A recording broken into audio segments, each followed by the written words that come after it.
Díhuit Trinona agus Tafulcha Road. This is Misha Shorsha McLaughlin. Good afternoon and welcome. I am George McLaughlin, the director of the Fenian Memorial Committee of America, which is responsible for today's commemoration. I want to start by thanking all of you for being here today to honor Frank and Mary Byrne. Special thanks to the descendants of Frank and Mary, all of the Hibernians here from divisions like Worcester, Mass., Lowell, Massachusetts, and Suffolk County, New York. Father Reed, St. Mary's Parish, and Father Rowley, Tom Rogers and Sean Briley, who put in the stone for us with the plaque. Stanley Granite Company, which was very kind to us. Gary Gormley, who will sing songs of resistance later today. Lisa Bennett for singing the anthems later. Joe Flanagan, Charlie Brahe for doing the sound. Annie McLaughlin, you can guess who she is. She's my wife, which she never says with regret, which is why she's saintly. For the pamphlet design, Tommy McLaughlin, my son. Anya McLaughlin, who's not here, she's in Maryland, for the web services, and Mark Pashon for his musical tribute later. And all those who have donated money to this effort. Last but not least, thank you to our board members, Joe Byrne of Queens, New York, James McGlashan of Brooklyn, New York, and Ed Johnson of Taunton, Massachusetts, who, of special note, is tireless in his efforts to help with the unglamorous and often thankless work that needs to be done. In a household, there's always somebody who takes out the trash, and they usually don't get much credit for it. But Ed is somebody who is always there. He's always willing to help us, and he always does the rudimentary, absolutely necessary work and gets very little credit for it. Where's Ed?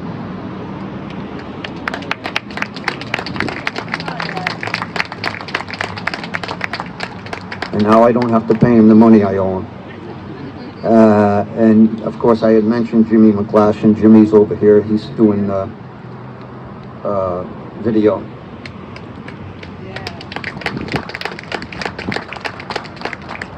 I also want to thank all of our advisors who are here today, including Scott Malloy. Scott.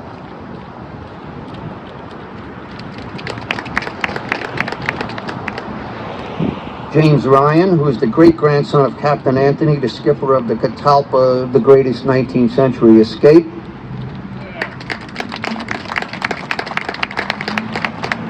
And his wife. And all of our deceased advisors. We've lost a few in the last few years, whom we remember with gratitude and with reverence. Above all, thank you to Sean Whelan of the National Graves Association and Aidan Lambert of the Invincible Reinterment Campaign for coming from Ireland to speak today.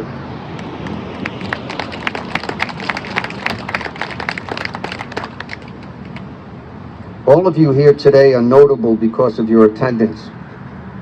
Some others are notable because of their absence and their unwillingness to honor Irish Republican heroes like Frank and Mary. Recently, I heard from a person, someone of goodwill otherwise, that representatives of an Irish American organization that this person had contacted, asking for financial support for this effort, had said that they could not support our effort because these two people that we are giving tribute today had been implicated in a murder. Fighting to restrain myself, I asked this person to instruct those with objections to honoring Frank and Mary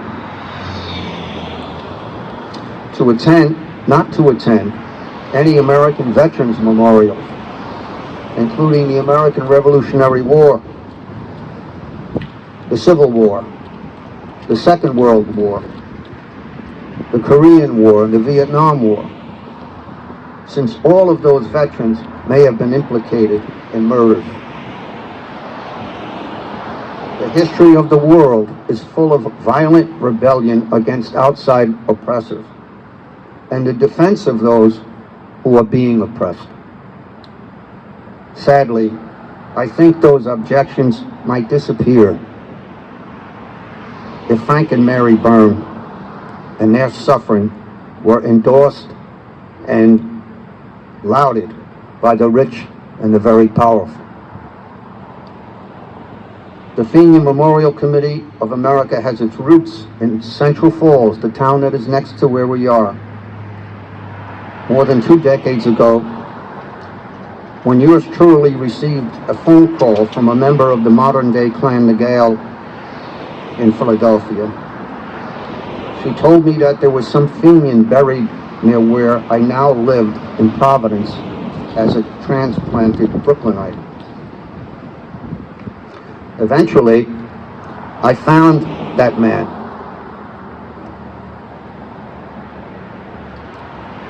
James McNally Wilson, who is buried here with one of our plots, in the same plot as Frank and Mary. I discovered that he had escaped from the English Fremantle prison in Western Australia on the Catalpa whaling vessel and spent most of his life in tiny Central Falls. Upon his death, he was buried in the adjoining town of Pawtucket, next to his wife Lucy and his comrades, Frank and Mary Byrne, also Fenian exiles. The development of the FMCA is intertwined with the story of the voyage of a whaling vessel, Catalpa. It sailed from New Bedford, Massachusetts in 1876 to a destination halfway across the world, with the intent of rescuing a small group of Fenians who had been sentenced to death, which eventually was changed to a life of penal servitude for treason against the Crown in the infamous Fremantle prison in Western Australia.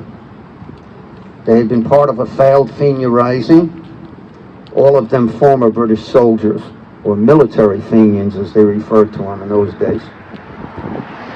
6 men were indeed rescued and brought to America on the vessel, which was skippered by Captain Anthony. With the help of supporters, they eventually distributed themselves throughout different states, including Rhode Island, Pennsylvania, Illinois, and New York. Many secret heroes helped all of this come true, including Father Patrick McCabe, who was an essential one of these men, was an essential part of rescuing these men, as he had been for John Boyle O'Reilly, the famous Fenian, who had earlier escaped from the same prison. We have placed a memorial marker at Father McCabe's grave for his heroic role in the escape of at least 7 Fenians, and we have placed markers and tombstones at the graves of all of the Catalpa 6. But today we remember Frank and Mary Byrne, who you will hear more about shortly.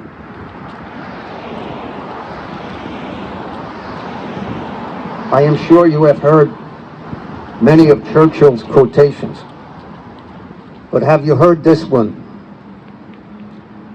We have always found the Irish a bit odd. They refuse to be English. It is emblematic of the English aristocracy's attitude toward the Irish and of their distinct character, customs, language, and brazen persistence in maintaining their own land, their own religion, and their own identity. This thinking of the British aristocracy has manifested itself in an intense and penetrating colonial domination and suppression of a culture and its separateness. It exposes the cruelty, its own cruelty, at the root of this laissez-faire, dismissive, and callous ignorance of Irish suffering, aided at best and caused at worst by England. So where did all the Fenians and the arch-republicans come from anyway? Surprisingly, many notable ones like Connolly, Casement, McStephen, Devoy, James McNally Wilson, and the other Catalpa escapees, John Devoy, John Boyle O'Reilly, Thomas and Mary Clark, John Mitchell, Michael Flannery, George Harrison, and indeed Frank and Mary Byrne spent significant portions of their lives outside of Ireland, many of them in exile. But they all came from or were swept into a tradition of total commitment, often in secret societies with the aim of overcoming English rule. I'm fond of saying that sometimes the best way to go forward is to actually go back. Go back and look at the beliefs, the motivations, the designs, the commitment, and the practices of those who wanted the same that we, as Irish men and Irish women, or as members of the vast Irish diaspora want, and that is Irish freedom. In recent years, some of the greatest damage that has been done to the current struggle for Irish reunification has been via the corruption of language and the revisionist view of where our struggle has been and where it is going. Northern Ireland, partisan, sectarian, warring factions, religious conflict, and other confusing terms have raised their ugly heads again and have become more prominent in the mouths of mass communication and even the voices of common citizens. But what does this lead to? In the end, it leads to many naive people, many of them good people, beginning to view the separated counties as victims of Catholic and Protestant fighting. And is England a good-willed referee? This is all false. And we say unabashedly today that it is a lie. As Hannah Sheehy Skeffington said, I recognize no partition, recognize it as no crime to be in my own country. I would be ashamed of my own name and my murdered husband's name if I did. Long live the Republic. Well, our commemorations and the commemorations throughout Ireland, and indeed the world, give evidence of the continuing great lie about Ireland. And that, for centuries, perfidious Albion, or lying England, has been the root cause of Ireland's deepest woes. This is why we must continue to honor these heroic and fiercely defiant dead. And remember the phrase that was incorporated into Republican memory by Porrick Peters when he gave this famous exhortation at the grave of the great Fenian Jeremiah O'Donovan Rossa.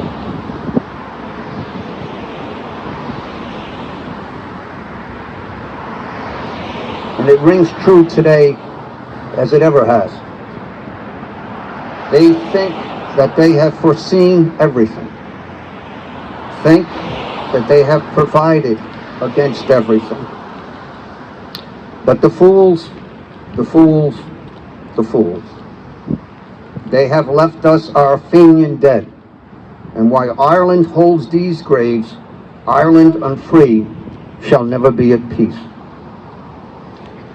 The heroic nature of the Fenians and other Republicans, or of any just and inherently moral struggle of segments of humankind, is, at the end of the day, a mystery. No matter how lengthy an analysis one might apply to its study. Read the stories of Wolfe Tone, Sean McDermott, Bernadette Devlin McAliskey, and Kevin Lynch. They were all pulled by the powerful, overpowering, centrifugal force of what is right. And they all paid a very dear price. But it was the inevitable price of saying and doing what the truth compels us to say, and then to follow it.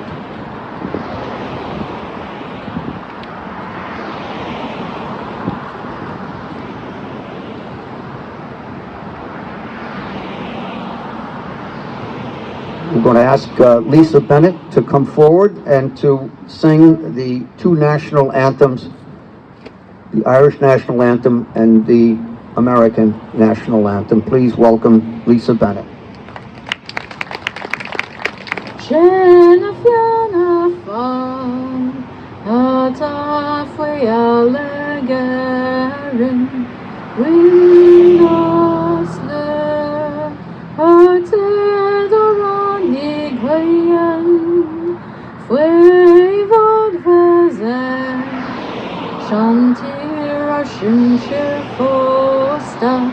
Ni hag fa fin trila na fin sham anotay sabana bwel legun na gel kan bash na zel legun ishrik fui lavok na bilar shulev kani hauran navel.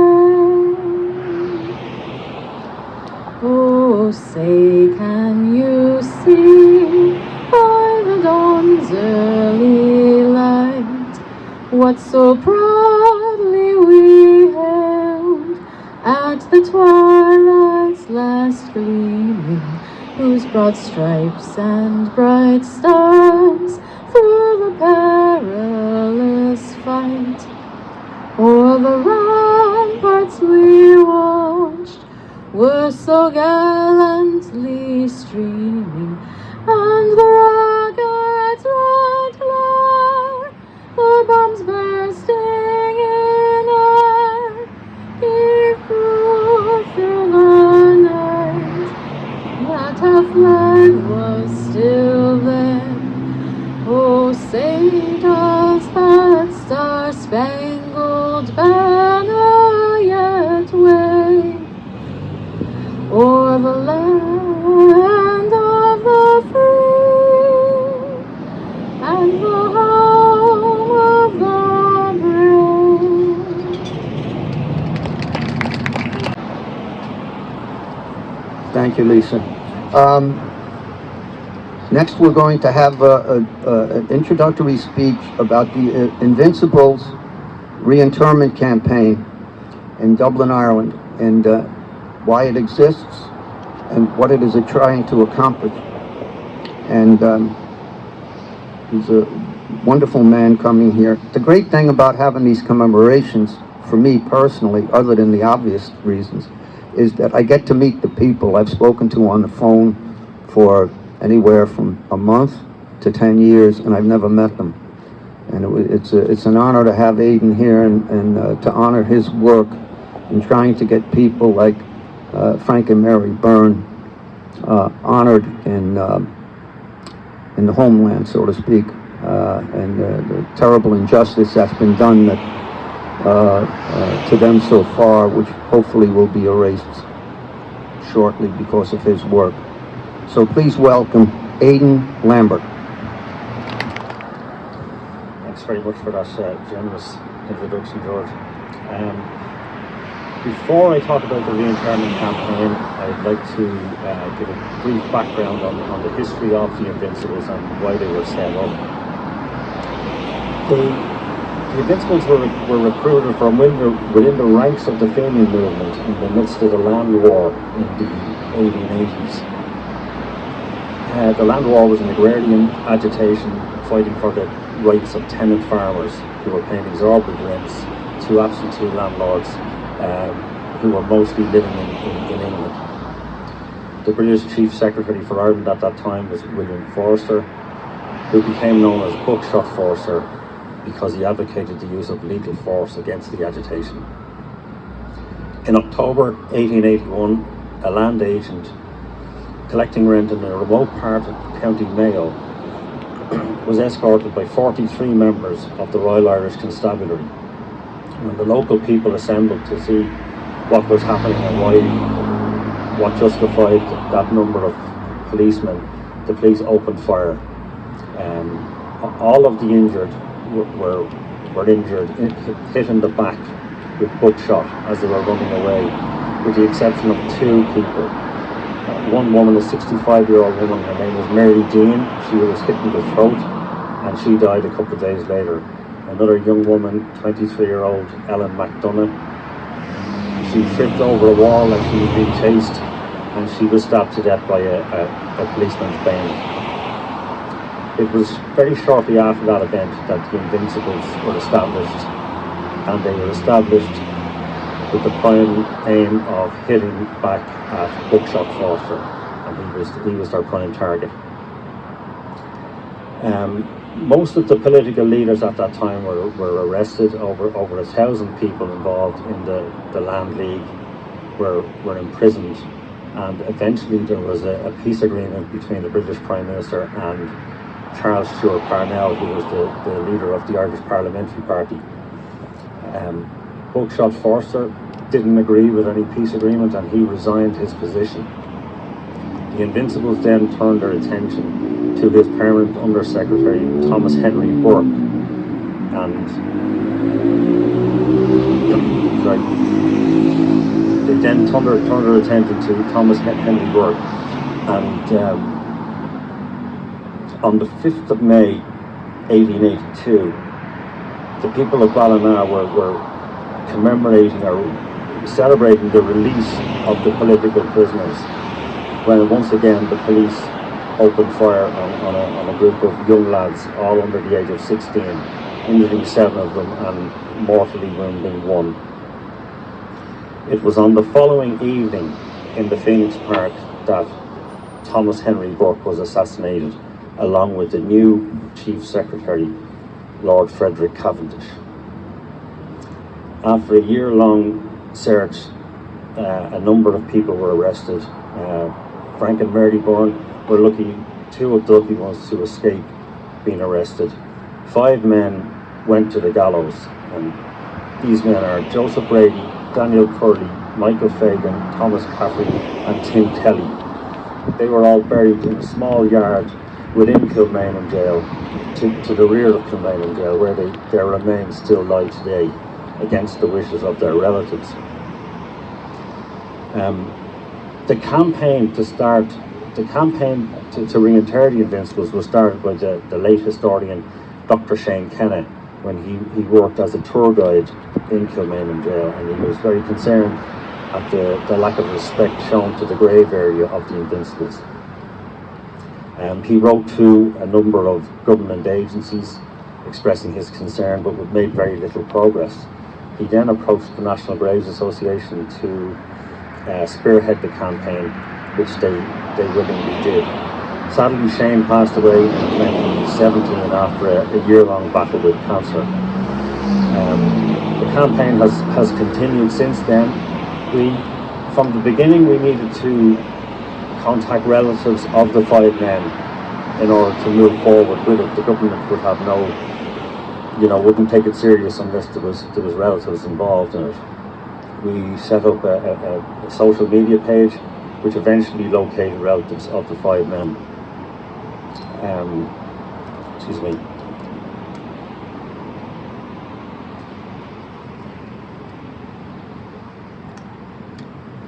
The aim of the campaign is to have the remains exhumed from Kilmainham Jail and reinterred at Glasnevin Cemetery. The NGA continued the campaign after Shane passed away, and they set up a subcommittee specifically to deal with the task. We decided to seek support from local councils, and we contacted a councillor from each council, asking them to put a motion forward supporting the campaign and calling on the Office of Public Works. The Office of Public Works is the government body that maintains Kilmainham Jail. And the first council we went to, we approached, was Dublin City Council. And the motion was passed at a subcommittee of Dublin City Council in 2019. And between 2019 and 2023, we have the support of 28 local authorities calling on the government to carry out the reinterment. We have written to a number of government ministers and the Taoiseach and the Tánaiste, and still haven't really made any significant progress. There are two government departments, one deals with heritage, another deals with culture, and neither of them want to take responsibility for the reinterment. So we recently submitted a petition to the government's online petition system. It's a committee that was set up to deal with business that's not the normal run-of-the-mill government business that basically the government don't really want to deal with. That submission went in at the end of last month. The committee reconvened about a week ago after the summer recess. So at this point in time, it hasn't made any further progress. But I think the advice to submit it to the petitions committee came from within government circles, and we believe that this is the correct procedure from this point on to ensure that the Invincibles are reinterred. The petition included the names of 125 parliamentary politicians that had given their name supporting it, in addition to the 28 councils. But more importantly, we had the names of 92 relatives that were calling for this to take place. The petition is up on the government's website, which we will put a link to that up on our Facebook page in the coming days, and it will be a very transparent process, and any updates will be put up on the government's website and on our own website. That's the progress. That's where we are at the moment. I have to say it's a great honour to speak here today, and I'd like to thank George McLaughlin and the Fenian Memorial Committee for inviting me here to speak, and must congratulate them on the great work that they've been doing. Thanks very much, George.